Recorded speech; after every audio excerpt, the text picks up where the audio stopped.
back, everybody. We're keeping a close eye on what's happening on the TNA, and we're also, of course, watching what you have to say about it. So let's read a couple of your comments and also pose some of the questions to the panel that we've got here. So, Peter, these are for you, and perhaps you can ask the recipient of this question. So here we go. This is from Kaylin Govender. Kaylin is asking, could you ask Inati when the SA Express cadet program will be reinstated? All right, that's one question. I think a very nice question to ask. In fact, it was a great program. It really is. Here's another one from Fizzy, I think, or Fuzzy, I'm not too sure. Somebody in Ndoro saying, I want to know the minister's involvement with other boards and not just Eskom. How often do they actually interact? Obviously, the state-owned enterprises. How often do you interact, Minister, with these enterprises? Here's another one. Smart money, that's what they're called, saying, and yet we are bombarded with statements that SOEs are collapsing. Obviously, this is from another tweet going on, so I'll try and find the beginning of that. But here's another one. This is a personal issue. Chabalala saying, or Chabalala Stability saying, I was working at Transnet and they fired us. We were 23 people. Without any reasons. I reported this to the minister and the CEO, but until now, this has not been resolved. All right. These are the only details that I have got. This is a tweet that was sent to us. So I suppose these are issues that people have. They get dismissed and without reason. Well, this is what Chabalala is saying over here. And then let's just read one or two. Ndomiso Shazi Parker saying, could the SAFCOL CEO answer the question, we don't need the company history. That's what Google is for. Oh, my goodness. What was the question? I would love to know what the question was, Ndomiso. Tlahla saying, can Denel share with South Africans what they did to set them apart from other SOCs? I suppose that's a good enough question as to that. And John Jackson writing in and saying, Transnet should be taken off our roads. Their services are inadequate. Gautrain never answer for the masses. Cheap rail is the way to go, but we need an effective system. All right, these are just some of the issues that are being brought up. There are lots more, so please come to us when you have a moment. Peter. Leanne, thank you very much indeed, and welcome back. We are in Cape Town, and we're busy chatting to those CEOs that you're tweeting about at Morning Live SABC. That's the Twitter handle. So get tweeting, and we'll get your messages as well as get some of the questions from here. So, Inati, this cadet program, has it gone? When's it coming back? No, the cadet program has never been suspended. It's continuing.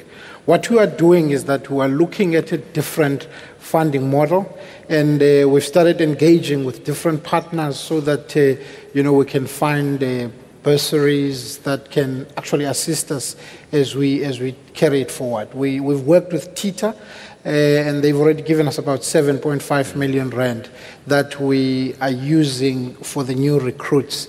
We are also actually, there was a question around what else are we doing to develop future leaders. We're starting now also to basically take some of the pilots and train them all the way to a degree, because pilots usually they just get the pilot's qualification, the commercial pilot's license. But now we've got funding to take them through a commercial degree. So we're doing all these things. So you want to take them out of the skies eventually and sit in your office. Exactly. And that's another thing. Pilots have a lot of skill, and we don't want them to just focus on only aeroplanes. So we are spreading them across the organization to add more value. All right. Minister, I think if the person who asked the next question had listened in your opening, they'd know that you are pretty involved with all the other boards. So you are spending time with all of the companies, not just Eskom and Transnet. Well, that's true, although the smaller SOCs I spend a lot less time with. I do spend a lot of time with Eskom, Transnet. I spend a lot of time with Denel, especially as they go out marketing themselves. I'd like to spend a lot more time with SAFCOL and Alex Gore this year. I spend a lot of time with SA Express as well. But often, it does feel like I'm the Minister of ESCOM. But having said that, I'm now, for the past couple of months, I've spent less and less time with ESCOM because we're starting to feel the stability within the company. And that's very important to me. All right, so I want to respond to Mr. Shabalala because I've actually responded to him already. Oh, okay. I've written to him. I know the matter. I've spoken with the Transnet board and they've investigated the matter.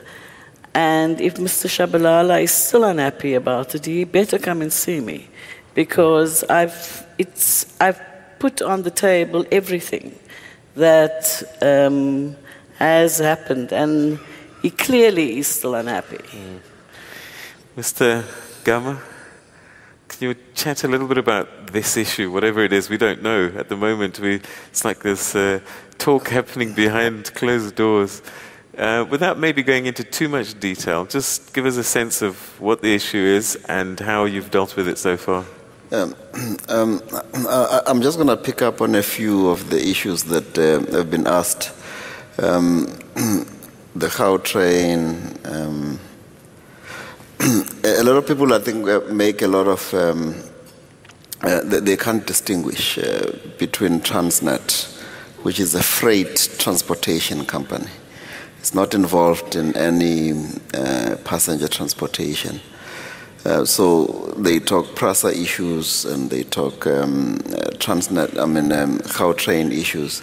We can't really answer those questions because we are not those organizations. Transnet is largely a freight transportation company involved in ports and pipelines and in rail. What is important for us is our road to rail shift, where we believe that we are making a lot of progress in terms of taking the trucks off our roads.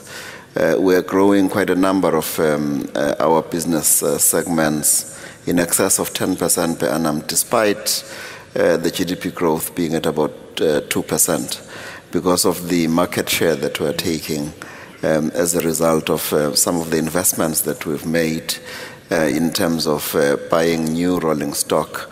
So I would just like to put out there in the public that when you think Transnet, think goods. Rather than people. Think, goods, as people used to say. All right. Think freight, and make that distinction so that you can then pose to us, I think, the appropriate questions around that. In terms of succession, we do have a number of programs. In a number of, we've got a Transnet Academy, which has got a number of schools, Maritime School, the Rail School, as well as School of Pipelines and School of Engineering. We've also teamed up with a number of universities, University of Glasgow, Caledonian on the rail side, University of Johannesburg, and a number of institutions where we actually sponsor the chair of engineering in a number of universities, such as the University of Pretoria, University of Cape Town, where we are training quite a number of people. So you will see we do have quite a lot of youngsters in the pipeline that are coming up. Some of them are sitting over there. I can see them. People who are running our ports and our railways here in the Western Cape. They look very young. I think they're all less than 30. And those people are really there in terms of what we call an adequate bench strength. We've got very good bench strength at Transnet. We have very capable people, and we've got very good training programs which assist people to turn the theoretical knowledge into practical knowledge. So I'm quite satisfied that we have a good pipeline of talent. All right. So now you've raised an interesting distinction, and I think we all of us get a little bit confused. I mean, I remember when Transnet was everything at one stage. You know, even the airline, everything was all under Transnet at one point. who manages the railway tracks themselves? Where does PRASA fit into this equation? If you could just give us an explanation so we know the story once and for all. Yeah.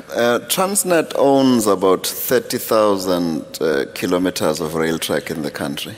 PRASA owns about 8,000 railway tracks. Yes, in the past, the commuter rail and Shosholoza Mail used to be part of Transnet, but since 2006, this entity has migrated into its own. PRASA, in the main, owns the rail track, which is in the urban areas. We own the national footprint. So you'll find that in the main, when you have long-distance passenger trains, they will use our network. Okay. And we will use their network in some of the urban areas. But in the main, the network is actually quite differentiated, and the branding of the different trains is also differentiated. So we do work quite well together in terms of the interfaces on the railway network, on the railway infrastructure. But the trains themselves, the operations that take place, are quite differentiated. All right. Okay. Right. Let's go to Angie Richardson, table 17. Morning, Minister, and thank you for allowing me to ask my question. It's actually for the CEO of Transnet. I read your market demand strategy, and I wanted to ask specifically about Durban Harbour and the expansion plans. What is your timeline? Had these expansion plans begun?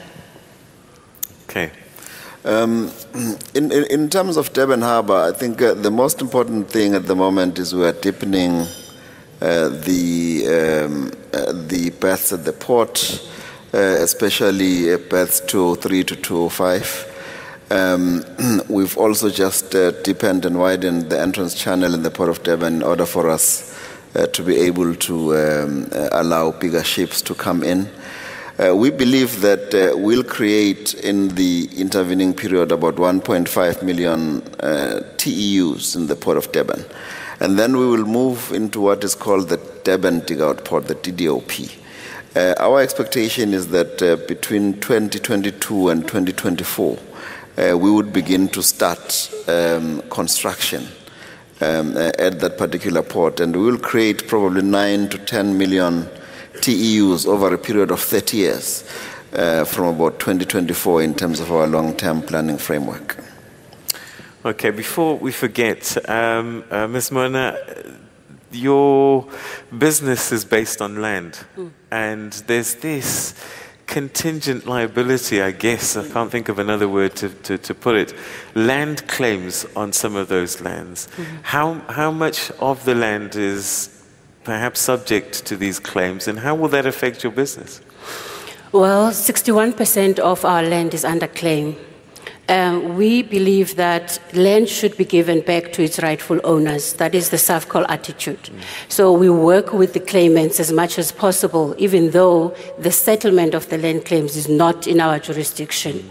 So in terms of that affecting our business, what we want to see in the future is the land claimants themselves benefiting in the business of SAFCOL throughout the value chain, because traditionally people just get the rentals for the land, and basically that's that.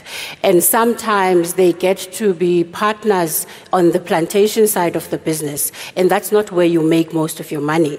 So if you want to make sure that the claimants and the communities benefit, you must take them throughout the value chain, and that is the SAFCOL attitude. But also we're beginning to work very well with the other departments in training the communities so that when the time comes and they take the land, they are able to run the businesses themselves. Of course, we hope to be a partner of choice going forward. Okay, that's a good answer. Thank you. Riaz, a question that's come via Twitter, which is interesting. And, you know, when we think about the profits and so on and so forth, that's one half of the equation. But somebody's buying these arms. And the question now from Craig is, how is Denel contributing to African peace?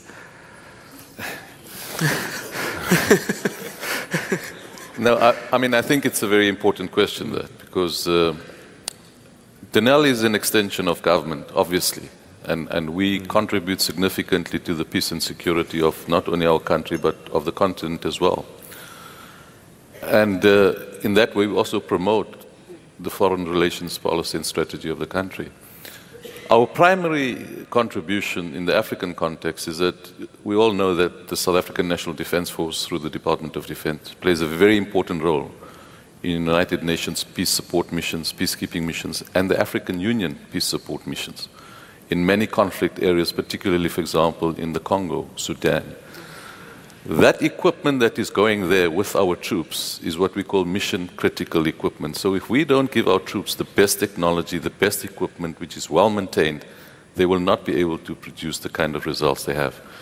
The Minister is very proud of the fact that the Rooivalk attack helicopter, for example, which is a Denel product, we are the original equipment manufacturer, we support and maintain it for the South African Air Force, was probably the decisive turning point in the battle against the rebels in the Congo, for example, you know. So, and of course, where within the compliance measures and regulatory measures of government and United Nations compliance acts of our own country, we also supply technology and equipment to those countries that we have bilateral relations with in a responsible way. So many people don't know it, that we do play a significant role in safety and security and creating safer communities on the African continent as well. None of our equipment end up in conflict zones that we shouldn't be in. Is there a mechanism to make sure that doesn't happen? Because we're state-owned, we've got extremely strong compliance measures that we have to adhere to, whether it is local law, regulations through the National Conventional Arms Control Committee, or United Nations and other international protocols. We are not and will not in any way be involved in conflict areas where there's definitely an illegitimate situation. Okay. Kashif, table number 19. Kashif, is it Wickham? Thank you and good morning, and certainly always good to hear positive news coming from our SOEs and our country. This is probably directed at all of the CEOs. Some time back, especially Eskom, we had set-asides for women-owned business and black-owned business. Then I think in 2012, National Treasury said that in terms of the PFMA, that's not allowed anymore. So directed in at the, and procurement to black business declined subsequently. What are the SOCs going to do about that within the context of the PMFA and the national... Raise your microphone. And national input into that. Okay, so set-asides, empowering women, etc., were taken away at one point. Where are we with that now? How are we making sure that we don't leave anyone behind? Let me start with you, Brian. Yeah, we actually report on all of those categories in our financial statements when we report on procurement. The big issue with the National Treasury over the last couple of years has been the fact that 90% in the evaluation of the tenders has to be price, and 10% has to be other considerations. And in fact, even that is under reconsideration at the moment. And I think that there will be a different outcome very soon. Perhaps announcement will be made that it will no longer be the case that on 90% of the weight in a tender should be price only. The National Treasury is reconsidering that. But we have had success in increasing over the years the participation of black women-owned business in particular, but also other empowerment categories in our procurement, and the details are in our financial statements. Mr. Khoza, you're quiet. I'd like to know what you're doing, because there's some industries that, you know, just traditionally have been male-dominated, and I'm just wondering, Alexco, what's your contribution? Yeah, Peter, luckily we are in a growth trajectory at Alexco, and it's easy for us, you know, to rope in a lot of new black and previously disadvantaged entrepreneurs. And again, because we are very much operational in rural setups, we've seen quite an increase in participation from those communities in business. Alexco in Alexander Bay is a good case in point in this regard, where the bulk of the services, and the supply of goods is handled by communities within Namaqualand and Northern Cape area. So we are doing a lot in this regard. No issues, and we're open for business in that regard as well. Yeah. All right, okay. We're going to take another quick break, and when we come back, we'll get more questions from the floor. Also, I'm looking at your tweets as well to get some of your thoughts right through to our conversation. We'll be going into our last half an hour, so start tweeting. We'll see you after this.